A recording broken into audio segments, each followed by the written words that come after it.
இந்த கணக்கில் அவங்க இந்த வேல்யூ கொடுத்துட்டாங்க. இந்த வேல்யூ கொடுத்துட்டு இந்த வேல்யூ கேட்குறாங்க. வேறு ஒன்றும் இல்லை. இப்போ நம்ம தனித்தனியாக எதுக்கு இந்த ஃபார்முலா போட்டுட்ருக்க வேண்டாம். அவங்க கொடுத்துருக்கிற இந்த வேல்யூவிலிருந்தே இதை நாம் ரெடியூஸ் பண்ணி கொண்டு வந்துடலாம். இதில் இந்த ஒரு ஃபார்முலா ஏற்கனவே நமக்கு தெரியும். அப்படி இல்லைனாக்கா தெரிஞ்சுக்கிங்க. அதாவது 1 cube plus 2 cube plus 3 cube அப்படின்னு n கியூப் வரைக்கும் போடும்பொழுது அந்த கூடுதல் கண்டுபிடிக்கிறதுக்கான ஃபார்முலா இதுதான். That is n × n + 1/2 the whole square. இங்கே அவங்க கொடுத்துருக்கிற இந்த ஸ்டேட்மெண்ட்லேருந்து நாம் இந்த ஸ்டேட்மெண்ட்டை மாடிஃபை பண்ண போகிறோம். அதாவது இதை பாருங்கள், இதை கொடுத்து இதோட வேல்யூ கேட்குறாங்க. இதில் 2 கியூபை வெளியே எடுத்தாச்சு அப்படின்னாக்கா மீதி இருக்கிறது பூரா 1 cube plus 2 cube plus 3 cube plus 4 cube plus 5 cube plus 6 கியூப்னு மாறும். இப்போது இதுக்கான வேல்யூ அவங்க 441 அப்படின்னு ஆல்ரெடி கொடுத்துட்டாங்க. இந்த வேல்யூ அப்படியே தூக்கி இங்கே சப்ஸ்டியூட் பண்ண வேண்டியது தான். அப்படி பண்ணுறப்ப 2 கியூப் இருக்குது இன்ட்டு 441. இந்த 2 கியூபோட வேல்யூ தான் 8. ஸோ அது 441 பெருக்கும்பொழுது நமக்கு இது கிடச்சிரும். ஆக இந்த கணக்கான ஆன்சர் அப்படிங்கிறது இதுதான். That is 3528. அதே சமயத்தில் இந்த கணக்கில் நீங்கள் ஒரு விஷயம் தெரிஞ்சிருக்கணும். அதாவது 1 + 2 + 3 + 4 and so on up to n அப்படின்னு போகிறப்ப இதை கண்டுபிடிக்கிறதான ஃபார்முலா n × n + 1/2. இது ஒரு ஃபார்முலா. அடுத்தது 1 cube plus 2 cube plus 3 cube and so on up to n cube அப்படிங்கிறப்ப இதை கண்டுபிடிக்கிறதான formula n × n + 1/2 the whole square. அதாவது இந்த வேல்யூவை அப்படியே நாம் ஸ்கொயர் பண்ண வேண்டியது தான், வேறு ஒன்றும் இல்லை.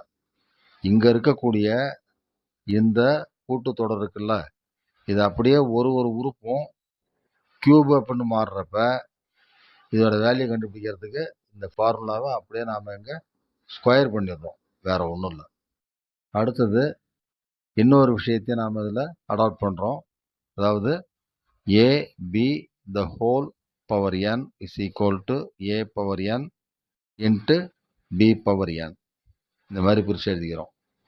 அதே போல் ரிவர்ஸ்லையும் எழுதிப்போம், வேறு ஒன்றும் இல்லை. அதாவது a power n into b power n அப்படின்னாக்கா that is equal to a into b the whole power n. ஏன்னா இந்த இடத்துல உங்களுக்கு பவர் ஈக்குவலாக இருக்குது, ரெண்டு பக்கமும் உங்களுக்கு பவர் என்னன்னு ஈக்குவலாக இருக்குது. அதனால் இந்த மாதிரி எழுதிக்கலாம்.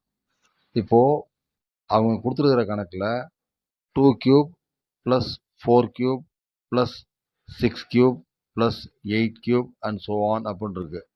இப்போ இதுக்கெல்லாம் என்ன அர்த்தம்னு கேட்டிங்கனாக்கா இதை நாம் 2 × 1 the whole cube எழுதிக்கிறோம். ப்ளஸ் 4 கியூப் அப்படிங்கிறத 2 × 2 the whole cube எழுதிக்கலாம். அதாவது இந்த 4 இங்கே பிரித்து 2 × 2 எழுதிக்கிறோம். அதே போல் அடுத்த டேர்மை நாம் 2 × 3 the whole cube எழுதிக்கலாம். தட் இஸ் இந்த 6ங்கிறத இங்கே பிரித்து எழுதிக்கிறோம் 2 × 3ன்னு. அதே போல் அடுத்தது அப்படி தான். இந்த 8 இருக்கு இல்லைங்களா, இந்த 8ஐ நாம் 2 × 4 அப்படின்னு பிரித்து அதுக்கப்புறம் இந்த ஹோல் கியூப்னு போட்டுப்போம். So it goes on like this. இப்போ இந்த வழியில் தான் நாம் இங்கே என்ன பண்ணிருக்கோம்னா அவங்க கொடுத்துருக்கிற கணக்கில் 2 cube plus 4 cube plus 6 cube and so on அப்படின்னு சொல்லிட்டு அவங்க 12 கியூப் வரையும் கொடுத்துருக்காங்க. இதை நாம் என்ன பண்ணுறோம், இப்போ மேலே சொன்ன இந்த மெத்தட்லேயே 2 கியூபை வெளியே எடுத்துடுறோம். எடுத்துக்கப்புறம் நமக்கு உள்ளுக்குள்ளே 1 cube plus 2 cube plus 3 cube அப்படியே உங்களுக்கு 6 கியூப் வரைக்கும் போயிடும், வேறு ஒன்றும் இல்லை. இந்த இடத்துல இதுக்கான வேல்யூ அவங்க ஆல்ரெடி கொடுத்துட்டாங்க. இதோட வேல்யூ உங்களுக்கு இஸ் ஈக்குவல் டு 443 கொடுத்துட்டாங்க. இப்போ இதோட வேல்யூ 8ன்னு தெரியும். ஆக மொத்தத்தில் இதோட value 8 × 441 is equal to 3528. So இதுதான் ஆன்சர். ஸோ இதை நீங்கள் வரிசையெல்லாம் ஏற்கனவே தெரிஞ்சிருந்தீங்கன்னாக்கா அதெல்லாம் இந்த கணக்கில் அப்ளை பண்ணி இந்த கணக்கை சால்வ் பண்ணிடலாம். அப்படி இல்லைன்னா இப்போ அதை தெரிஞ்சுக்கிட்டு ப்ராக்டிஸ் பண்ணிங்கன்னாக்கா உங்களுக்கு ரொம்ப ஈஸியாக புரியும்.